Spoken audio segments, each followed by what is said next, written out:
j'ai mon salaire avec moi pour rendre à chacun selon que ses œuvres auront été. Ça, c'est encourageant aussi.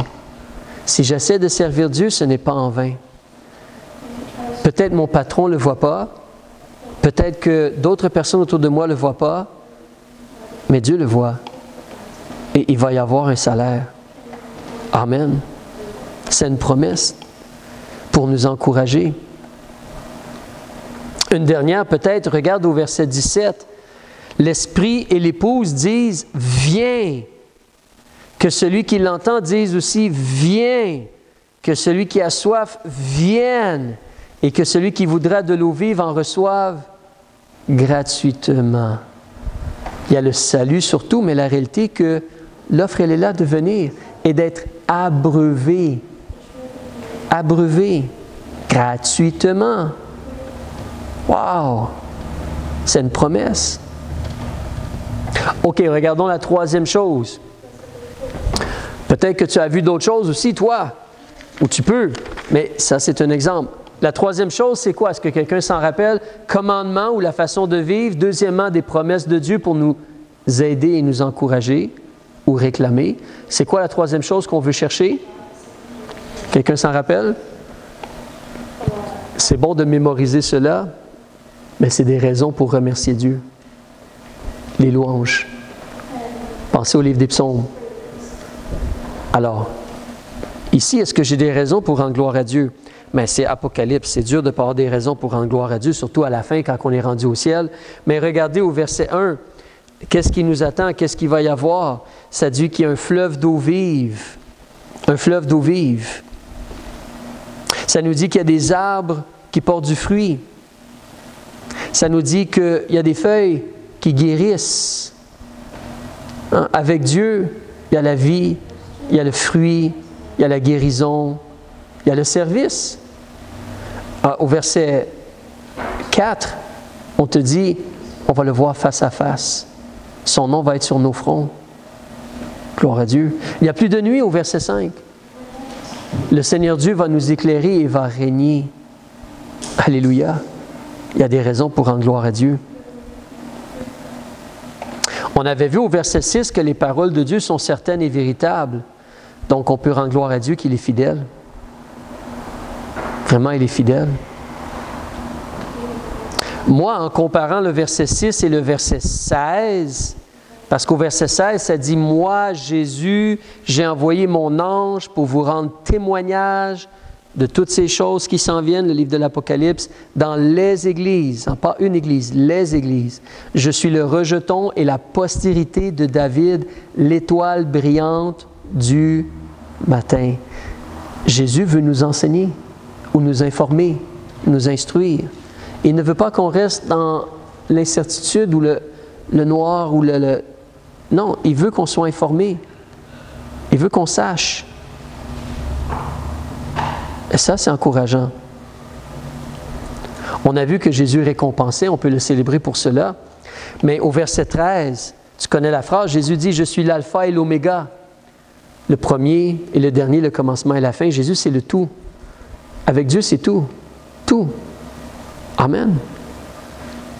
J'aime bien aussi quand tu lis le verset 15, Dieu dit « Dehors seront les impudiques, les empoisonneurs, les fornicateurs, les meurtriers, les idolâtres et quiconque aime et pratique le mensonge. » Dieu est contre le mal. Et Dieu, il n'y aura pas de mal dans la maison de Dieu. Ces choses-là ne seront pas dans le royaume de Dieu, dans le règne de Dieu, dans la maison de Dieu, dans la sainteté. Il n'y aura pas d'impudicité. Si tu n'es pas sûr ce que impudicité est, parce que ce n'est pas un mot qu'on utilise beaucoup de nos jours, impudicité, ça nous parle de la réalité d'aller contre les mœurs sexuelles établies par Dieu. Ça peut être beaucoup de choses, mais c'est aller contraire aux mœurs sexuelles établies par Dieu. Ensuite, tu as les empoisonneurs. Ça, c'est les gens qui sont dans la sorcellerie et la magie. Il n'y aura pas de cela dans la maison de Dieu. Les fornicateurs. Là, ce n'est pas juste impudicité, c'est plus spécifique. Fornicateur, c'est quand tu es ensemble sans être marié. Il n'y en aura pas de cela dans la maison de Dieu. Impudique, ça peut être même l'homosexualité, l'inceste et d'autres choses. Mais fornicateur, c'est plus spécifique. C'est vraiment ceux qui sont ensemble sans être mariés. Les meurtriers, il n'y en aura pas au ciel. Des idolâtres, il n'y en aura pas au ciel. Ou le mensonge. Il n'y aura pas de mensonge au ciel. Et ça, c'est bien. Ça, c'est vraiment bien. Hier, j'ai été faire une activité, on a eu du plaisir ensemble, on a escaladé une montagne, on est arrivé à l'endroit, on a payé pour avoir le droit. Imagine, la montagne a été créée par Dieu, je dois payer pour l'escalader. Bon, ça, c'est une autre chose. Mais on paye pour monter, et la dame, première fois qu'on va escalader cette montagne-là, la madame dit, qu'est-ce que vous voulez faire? Ah, bon, peut-être 2 heures de temps et tout cela. Elle dit, bon, vous pouvez aller à tel endroit et aller voir tel lac. Prenez tel chemin, rendez-vous pour tel lac, et ensuite allez voir l'autre lac. On monte, on arrive à l'endroit où ça dit lac Vogel. Par là, chemin bloqué, interdit. Mais pourquoi tu m'as dit d'aller par ce chemin-là pour aller voir le lac? On ne t'a pas dit que le chemin était bloqué? Tu travailles pour la compagnie? C'est quoi la chose? Alors, vous avez déjà vu peut-être aussi des fois, vous conduisez et votre GPS, ça m'est arrivé cette semaine encore, je conduis et le GPS me disait « Tourne ici ». Non, impossible. Bloqué à cause de la construction ou quoi que ce soit. Alors, le GPS m'a menti. Mais il n'y a pas de mensonge au ciel. Il n'y en a pas. Alléluia. Alors, ensuite, tu arrives à la 4e catégorie. Là, ça devient personnel. Mais moi, une chose qui a vraiment touché mon cœur dans ce passage-là, c'est la réalité, Dieu le répète au verset 7, heureux, et au verset 14, heureux. Donc la réalité que Dieu nous rappelle, dans l'obéissance à Dieu, tu es présentement heureux, béni. C'est au présent, ce n'est pas au futur. Et pourquoi est-ce que j'obéis à Dieu? Parce que c'est bon pour moi. C'est la meilleure chose à faire. C'est pour ça que j'obéis.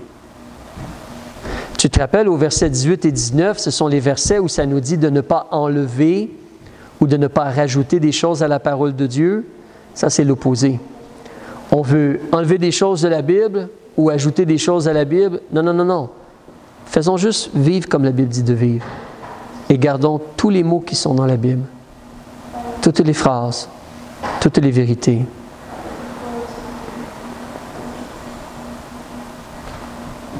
Une autre chose aussi qui a touché mon cœur, comme je mentionnais tantôt, c'est la réalité que je dois me justifier ou devenir plus juste. Pas me justifier plus, mais devenir plus juste et me sanctifier davantage.